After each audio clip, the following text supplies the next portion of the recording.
اتنی گہری ہیں کہ کوئی بھی نیا رشتہ ان میں سما کر شاید گم ہو سکتا ہے۔ ایک طرف دہائیوں پرانی خاموش کشیدیاں ہیں اور دوسری طرف ایک نئی شادی جو ان خاموشیوں کو توڑنے کی کوشش کر رہی ہے۔ ہاں، اور اسی مواد کی بنیاد پر آج ہم اس سوال سے نمٹ رہے ہیں کہ کیا آئرا، جو اس خاندان میں ایک نئی دلہن کے طور پر داخل ہوئی ہے، واقعی ایک تبدیلی کا محرک بن سکتی ہے؟ مطلب کیا اس کی آمد اس گھر کے پیچیدہ اور آپ کہہ لیں زہریلے نظام کو ٹھیک کر پائے گی، یا پھر یہ نظام جو تبدیلی کو قبول نہیں کرتا بالآخر اسے ہی توڑ دے گا؟ میرا خیال ہے کہ آئرا صرف ایک نئی بہو نہیں بلکہ وہ ایک ایسی قوت ہے جو اس خاندان کے جمود کو چیلنج کر رہی ہے۔ وہ اس گھر کے غیر فعال طرز عمل کو توڑنے کی صلاحیت رکھتی ہے، اور میں سمجھتی ہوں کہ خاندان کے مسائل اتنے پرانے اور مضبوطی سے جڑے ہوئے ہیں کہ وہ ایک طرح سے دفاعی نظام کی طرح کام کرتے ہیں۔ آئرا کی کوششیں چاہے کتنی ہی نیک نیتی پر مبنی کیوں نہ ہوں، اس سسٹم کے سامنے ناکام ہو جائیں گی، کیونکہ یہ خاندان اپنی خرابیوں کے ساتھ رہنے کا عادی ہو چکا ہے۔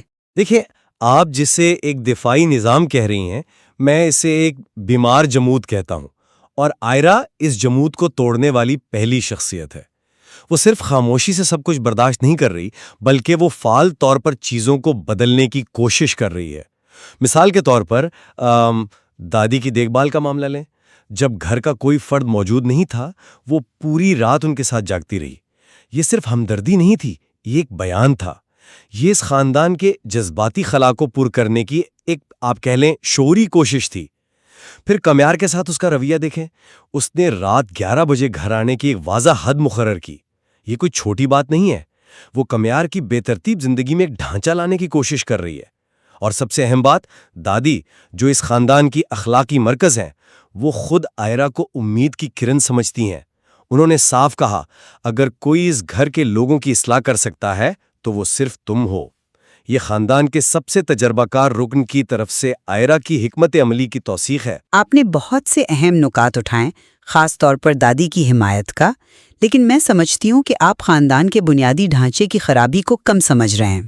یہ خاندان ایک ہومیوسٹیسس کی حالت میں ہے، یعنی یہ اپنی موجودہ حالت کو، چاہے وہ کتنی ہی غیر صحت مند کیوں نہ ہو، برقرار رکھنے کی کوشش کرتا ہے۔ آئرا اس توازن کے لیے ایک بیرونی خطرہ ہے۔ نفیسہ اور سہیل کے درمیان سالوں کی خاموشی نے کامیار کی شخصیت کو جو نقصان پہنچایا ہے، وہ ایک نئی بہو کے آنے سے ٹھیک نہیں ہو سکتا۔ اس نے اپنے والدین کو کبھی خوش نہیں دیکھا۔ یہی وجہ ہے کہ نفیسہ، کامیار کی ماں، آئرا کے سوالات پر شدید غیر آرامدہ محسوس کرتی ہیں اور اسے عجیب لڑکی کہتی ہیں۔ یہ اس نظام کا مدافعتی رد عمل ہے۔ وہ آئرا کو ایک وائرس کی طرح دیکھ رہی ہیں جو ان کے قائم شدہ ماحول کو خراب کر رہا ہے، اور اس رد عمل میں وہ اکیلی نہیں ہیں۔ فاریہ کی مسلسل مداخلت اس مدافعتی نظام کو مزید مضبوط کرتی ہے، اور ہمیں یہ بھی نہیں بھولنا چاہیے کہ آئرا خود ایک جذباتی جنگ لڑ رہی ہے۔ اس کے والد نے اسے ناتا توڑ دیا ہے۔ جو شخص خود سہارے کے لیے اپنی ماں کو فون پر رو رہا ہو، وہ ایک پورے بکھرے ہوئے خاندان کا بوجھ کیسے اٹھا سکتا ہے؟ چسپ اصطلاح ہے، لیکن کیا کسی بھی نظام میں تبدیلی لانے کے لیے اس کے مدافعتی نظام کو چیلنج کرنا ضروری نہیں ہوتا؟ یہیں سے ہماری بحث کا پہلا نقطہ شروع ہوتا ہے۔ آئرا کی حکمت عملی تعمیری ہے یا تخریبی؟ آپ اسے ایک حملہ سمجھ رہی ہیں، میں اسے ایک ضروری جھنجھوڑنا سمجھتا ہوں۔ جب کامیار اپنی ماں سے فون پر کہتا ہے کہ آئرا نے دادی کی دیکھ بھال کی جو میں نے آپ کو کبھی کرتے نہیں دیکھا، یہ صرف ایک اطلاع نہیں ہے، یہ آئرا کے عمل کا پہلا نتیجہ ہے۔ اس کے عمل نے کامیار کو مجبور کیا کہ وہ اپنی ماں کے رویے پر سوال اٹھائے۔ وہ صرف باتیں نہیں کر رہی، وہ اپنے عمل سے ایک مثال قائم کر رہی ہے کہ خاندان کیسا ہونا چاہیے۔ یہ براہ راست تصادم سے زیادہ طاقتور ہے۔ لیکن اس مثال کا عملی نتیجہ کیا نکل رہا ہے؟ کیا نفیسہ نے یہ سن کر خود کو بدلا؟ نہیں، وہ فوراً فاریہ کو فون کرتی ہے اور شکایت کرتی ہے کہ شادی کتنی مشکل ہے۔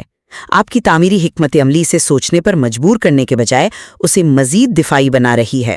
وہ ایرا سے دور ہو کے پرانے اور آرام دہ تعلقات یعنی فاریہ کی طرف جا رہی ہے۔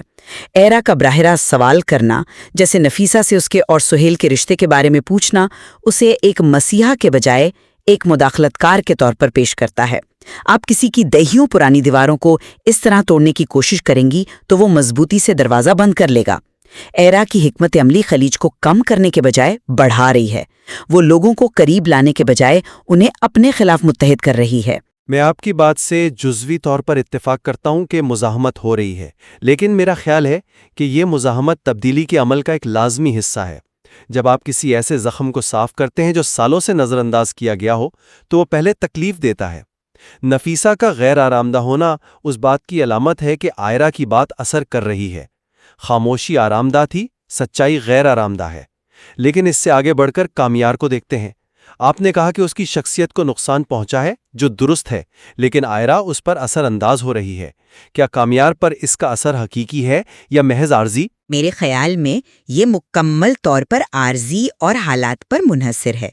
آپ کامیار کے ایک رات 11 بجے گھر آنے کو ایک بڑی تبدیلی کے طور پر پیش کر رہے ہیں۔ میں اسے صرف جھگڑے سے بچنے کی ایک کوشش کے طور پر دیکھتی ہوں۔ اس کی شخصیت کی بنیاد ہی تضاد پر ہے۔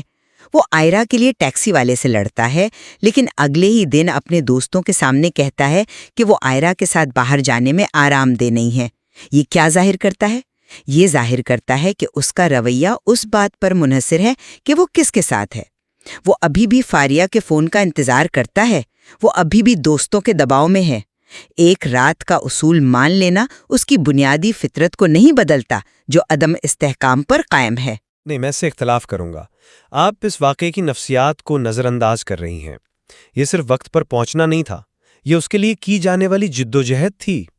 اس کا بے چین ہونا، ڈرائیور کو اضافی پیسے دینا، گاڑی سے اتر کر بھاگنا، یہ سب ایک اندرونی تبدیلی کی طرف اشارہ کرتا ہے۔ اس کی ترجیحات بدل رہی ہیں۔ پہلی بار شاید اپنی زندگی میں کسی دوسرے شخص کی توقعات اس کے لیے اپنی خواہشات یا دوستوں کے دباؤ سے زیادہ اہم ہو گئی تھیں۔ یہ اطاعت نہیں ہے، یہ احترام کا آغاز ہے۔ یہ ایک بہت بڑی تبدیلی کا پہلا قدم ہو سکتا ہے۔ آپ اسے ایک واقعہ کہہ رہی ہیں، میں اسے ایک نمونہ، ایک پیٹرن کا آغاز دیکھ رہا ہوں۔ ایک واقعہ ایک نمونہ نہیں بناتا۔ ایک نمونہ بننے کے لیے مستقل مزاجی کی ضرورت ہوتی ہے، اور کامیار کی شخصیت میں سب سے زیادہ کمی اسی چیز کی ہے۔ آپ اس کی ایک رات کی کوشش پر شرط لگا رہے ہیں، جبکہ میں اس کی برسوں کی عادتوں اور اس کے ارد گرد موجود منفی اثرات کو دیکھ رہی ہوں، اور یہی سب سے بڑا مسئلہ ہے۔ آپ کامیار کی اندرونی تبدیلی کی امید کر رہے ہیں، لیکن اس کے بیرونی حالات، خاص طور پر فاریہ، اسے واپس پرانی ڈگر پر کھینچنے کے لیے ہر وقت موجود ہیں۔ آپ نے خود ہی اگلے نقطے کی طرف بہترین راہ ہموار کی ہے۔ آپ کامیار کے ارد گرد منفی اثرات کی بات کر رہی ہیں، لیکن آپ اس نئے مثبت ڈھانچے کو نظر انداز کر رہی ہیں جو آئرہ بنانے کی کوشش کر رہی ہیں، اور اس ڈھانچے میں وہ اکیلی نہیں ہے۔ تیسرا اور شاید سب سے اہم نقطہ یہی ہے: خاندان کی ساخت اور طاقت کی تقسیم۔ آئرہ کے پاس دادی کی حمایت ہے، جو صرف ایک جذباتی سہارا نہیں بلکہ اس خاندان میں طاقت کا ایک اہم مرکز ہے۔ دادی اس گھر کی اخلاقی قطب نما ہے۔ جب وہ کہتی ہیں کہ صرف آئرہ ہی اس گھر کو ٹھیک کر سکتی ہے، تو وہ آئرہ کو ایک ایسی قانونی حیثیت عطا کرتی ہیں جو نفیسہ یا کوئی اور نہیں چھین سکتا۔ وہ آئرہ کی کوششوں پر مہر لگا رہی ہیں۔ میں مانتی ہوں کہ دادی کی حمایت اہم ہے، لیکن ان کی طاقت زیادہ تر علامتی ہے۔ عملی طاقت روزمرہ کے معاملات میں نفیسہ کے ہاتھ میں ہے، اور نفیسہ کیا کر رہی ہے؟ وہ آئرہ کے خلاف ایک اتحاد بنا رہی ہے۔ وہ فاریہ سے کہتی ہے کہ وہ ہمیشہ اسے کامیار کی بیوی کے طور پر دیکھنا چاہتی تھی۔ یہ صرف ایک خواہش کا اظہار نہیں، یہ آئرہ کے خلاف ایک واضح اعلان ہے۔ تو ایک طرف آئرہ اور ایک بیمار بزرگ دادی ہیں، اور دوسری طرف نفیسہ اور ایک چالاک جوڑ توڑ کرنے والی سابقہ منگیتر۔ طاقت کا توازن کس کے حق میں ہے؟ اور آپ آئرہ کی اپنی کمزوری کو پھر بھول رہے ہیں۔ وہ ایک ایسے شخص سے لڑ رہی ہے جو اس کے شوہر پر اثر رکھتا ہے، ایک ساس سے جو اسے قبول نہیں کرتی، اور ساتھ ہی اپنے والد کی طرف سے مسترد کیے جانے کے درد سے بھی گزر رہی ہے۔ ایک زخمی سپاہی دو محاذوں پر جنگ کیسے جیت سکتا ہے؟ وہ جانتی ہے کہ خاندان کی طرف سے مسترد کیے جانے کا احساس کیسا ہوتا ہے۔ اس لیے اس کی کوششیں محض ایک سماجی منصوبہ نہیں ہے، یہ اس کی اپنی بقا اور اپنائیت کی تلاش ہے۔ یہ چیز اسے وہ طاقت دیتی ہے جو نفیسہ یا فاریہ کبھی نہیں سمجھ سکتی۔ اس کا درد اسے ہمدرد بناتا ہے۔ وہ کامیار کے درد کو سمجھ سکتی ہے کیونکہ وہ خود درد میں ہے۔ اور جہاں تک دادی کی طاقت کے علامتی ہونے کی بات ہے، خاندانوں میں علامتیں ہی سب سے زیادہ طاقتور ہوتی ہیں۔ دادی کی حمایت آئرہ کو اخلاقی برتری دیتی ہے۔ اب وہ صرف ایک باہر والی نہیں ہے، وہ خاندان کی بزرگ ترین فرد کی منتخب کردہ وارث ہے۔ ایک بہت ہی شاعرانہ خیال ہے، لیکن خاندان عملی میدانوں میں چلتے ہیں، شاعری پر نہیں۔ اخلاقی برتری آپ کو تب تک نہیں جتوا سکتی جب تک آپ کے مخالفین کے پاس حقیقی طاقت ہو۔ نفیسہ اور فاریہ کا اتحاد کامیار پر اثر انداز ہونے کی حقیقی طاقت رکھتا ہے۔ وہ اس کے ماضی کو کنٹرول کرتے ہیں۔ آئرہ مستقبل کی امید بیچ رہی ہے، جبکہ وہ اس کے آرام دہ اور جانے پہچانے ماضی کی پیشکش کر رہے ہیں، اور کامیار جیسا غیر مستحکم شخص ہمیشہ آسان راستے کا انتخاب کرے گا۔ آئرہ کی نیک نیتی اس پیچیدہ جال کے سامنے ناکافی ہے۔ وہ ایک ایسی لہر کے خلاف تیرنے کی کوشش کر رہی ہے جو بہت بہت طاقتور ہے۔ اس پوری گفتگو کے بعد میں اب بھی اپنے موقف پر قائم ہوں کہ آئرہ کی موجودگی اس خاندان کے لیے ایک اہم موڑ ہے۔ ہاں، مزاحمت شدید ہے اور اس کی راہ میں مشکلات ہیں، لیکن وہ اس خاموشی کی دیوار کو گرا رہی ہے جس نے اس گھر کو دہائیوں سے قید کر رکھا تھا۔ اس کا کامیار پر بڑھتا ہوا اثر اور دادی کی طرف سے ملنے والی اخلاقی طاقت، یہ سب اس بات کی طرف اشارہ کرتے ہیں کہ تبدیلی اگرچہ مشکل ہے لیکن ناممکن نہیں۔ وہ ایک کیٹلسٹ ہے جو اس نظام کو ہمیشہ کے لیے بدلنے کی صلاحیت رکھتی ہے۔ اور میں اب بھی یہی کہوں گی کہ آئرہ کی نیت پر کوئی شک نہیں، لیکن خاندان کے مسائل کی گہرائی، نفیسہ اور فاریہ کی طرف سے منظم مزاحمت اور کامیار کی اپنی ناقابل اعتبار فطرت، یہ سب مل کر ایک ایسی دیوار بناتے ہیں جسے توڑنا تقریباً ناممکن ہے۔ وہ ایک ایسی جنگ لڑ رہی ہے جو شاید شروع ہونے سے پہلے ہی ہاری جا چکی ہے۔ اس کی اپنی جذباتی کمزوری اس کی سب سے بڑی رکاوٹ بنے گی۔ آپ ایک طوفان میں پھنسے ہوئے جہاز کو نہیں بچا سکتی اگر آپ کی اپنی کشتی میں سوراخ ہو۔ تو ہم اس بات پر متفق ہیں کہ آئرہ کی آمد نے ساکن پانی میں پتھر پھینک دیا ہے اور لہریں اٹھ رہی ہیں۔ ہمارا اختلاف اس بات پر ہے کہ یہ لہریں کشتی کو ساحل پر لے جائیں گی یا اسے ڈبو دیں گی۔ بالکل، اور شاید اس کا جواب اس بات پر منحصر ہے کہ خاندان کا نظام تبدیلی کو ایک موقع کے طور پر دیکھتا ہے یا ایک خطرے کے طور پر۔ اس مواد میں رشتوں کی کئی اور پرتیں ہیں جو ہمیں یہ سمجھنے میں مدد دے سکتی ہیں کہ انسان تبدیلی کا سامنا کیسے کرتا ہے۔